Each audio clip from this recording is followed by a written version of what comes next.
The investigation into the Night Stalker case was marked by a series of false leads and dead ends. Law enforcement officials were initially at a loss for how to identify and apprehend the killer. There were no obvious patterns connecting the victims, and Ramirez's ability to evade capture for so long made him even more elusive.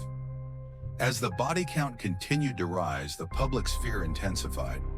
Families began installing security systems in their homes, locking windows and doors more frequently, and taking extra precautions when going out at night.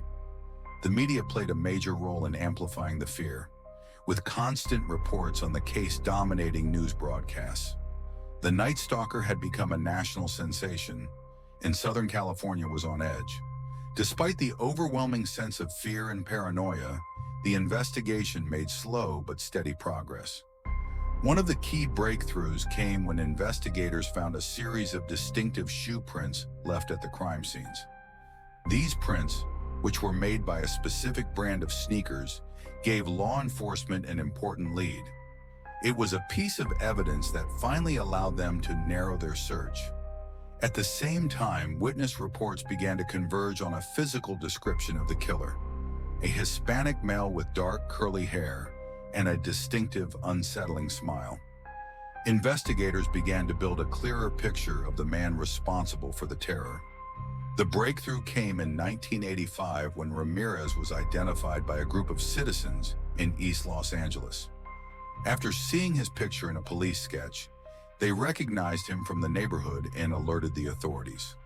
Ramirez was captured on August 31, 1985, after being chased down by the public and subsequently arrested.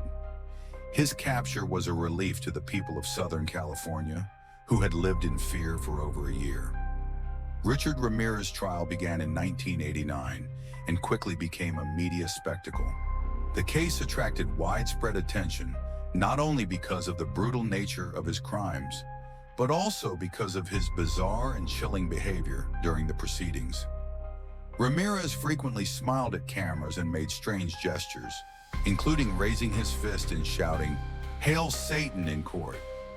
His lack of remorse and his refusal to show any sign of empathy for his victims only added to his notoriety. Many of the victims' families were forced to relive the trauma of the attacks during the trial, and the proceedings became an emotional and intense experience for all involved.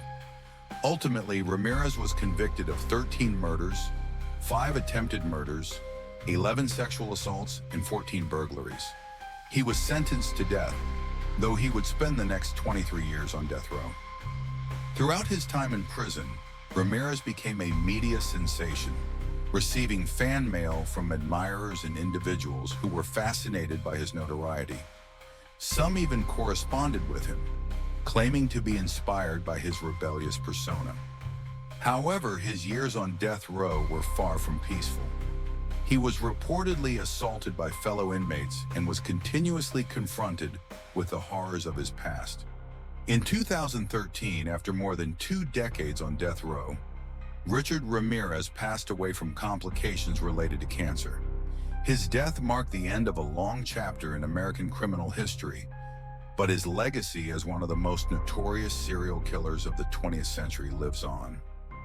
The case of the Night Stalker remains one of the most disturbing examples of the randomness and brutality of serial killers, and it continues to be studied by criminologists, psychologists, and law enforcement experts alike. Ramirez's story is not just one of violence and terror.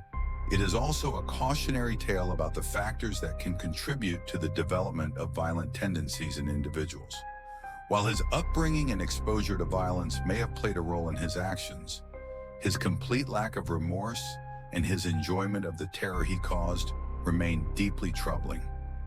His case serves as a stark reminder of the darkness that can lurk within human beings and the lasting impact that one individual's actions can have on an entire community. Today, the name Richard Ramirez continues to be synonymous with fear and brutality, and his crimes remain a point of fascination for those interested in the psychology of serial killers. The story of the Night Stalker remains one of the most chilling and horrifying chapters in the history of American crime. In the 1980s, a wave of terror swept through Southern California, as residents found themselves living in fear of an elusive and mysterious serial killer who had become known as the Night Stalker. Richard Ramirez, the man responsible for this reign of terror, would go on to commit a series of crimes that would leave a lasting impact on the region and make him one of the most infamous figures in American criminal history. Over a period of more than a year, he committed a series of violent home invasions, leaving behind a trail of victims whose lives were forever changed. The case would go on to captivate the public's attention, with the investigation and eventual capture of Ramirez unfolding as one of the most high-profile and harrowing criminal cases of the decade. Richard Ramirez was born on February 29, 1960, in El Paso, Texas. He was the youngest of 5 children in a family marked by poverty, dysfunction, and violence. His father, Julian, was an abusive alcoholic, while his mother, Mercedes, was often described as distant and emotionally unavailable. From a young age, Ramirez was exposed to disturbing and violent influences. One of the most significant figures in his life was his older cousin, who had served in the Vietnam War.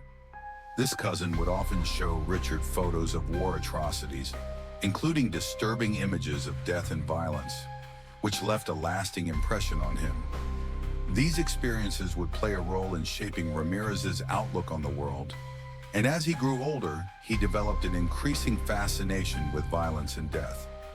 As a teenager, Ramirez began experimenting with drugs and alcohol, and his behavior became more erratic. He reportedly became involved with Satanism, a belief system that would later become central to his persona during his trial. The combination of his troubled upbringing, exposure to violent images, and involvement with substance abuse set the stage for the violent path that Ramirez would follow in the coming years. By the late 1970s, Ramirez had moved to California in search of a new life. However, his criminal activity quickly escalated. He began committing petty burglaries and thefts, but these crimes would soon evolve into something much more sinister. It was in 1984 that Richard Ramirez would begin a series of violent crimes that would make him infamous across the United States. His first known attack took place on June 28, 1984, when he broke into a couple's home, murdered the husband, and assaulted the wife. Although the wife survived the attack, this brutal crime marked the beginning of his killing spree, which would continue over the next year. Over the course of the next 14 months, Richard Ramirez would carry out a series of violent home invasions, targeting individuals, couples, and families at random. Unlike other serial killers, Ramirez did not have a specific victim type. His attacks were not motivated by any personal vendetta or racial bias. Instead, he appeared to choose his victims based solely on opportunity. He would break into homes at night, often while his victims were sleeping, and then assault, rob, and, in many cases, murder them in cold blood. The sheer unpredictability of his attacks, combined with the level of violence he inflicted, sent shockwaves through the communities he targeted.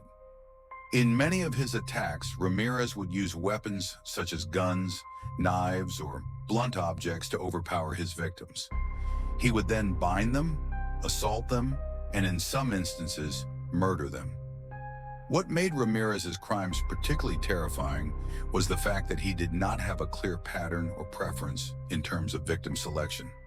Men, women, and children alike were all vulnerable to his violence, and no one seemed safe in their own home. Moreover, his crimes were often marked by their random nature. There was no rhyme or reason to his selection of victims.